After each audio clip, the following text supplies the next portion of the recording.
নোয়াখালীতে বিএনপি নেতা হত্যা, খুনির ফাঁসির দাবিতে মানববন্ধন।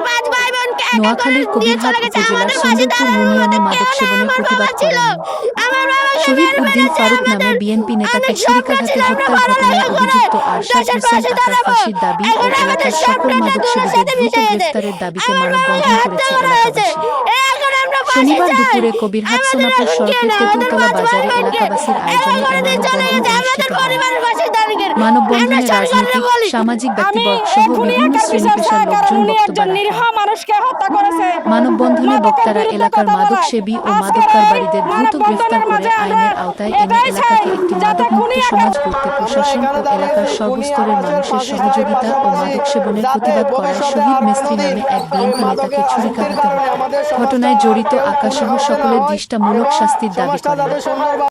উল্লেখ্য, এর আগে গত বৃহস্পতিবার 15 জুলাই রাত 11টার দিকে কবিরহাট উপজেলার সুন্দরপুর ইউনিয়নের 6 নম্বর ওয়ার্ড বিএনপির সাবেক প্রচার সম্পাদক এবং স্থানীয় তেঁতুলতলা বাজারের ব্যবসায়ী মো.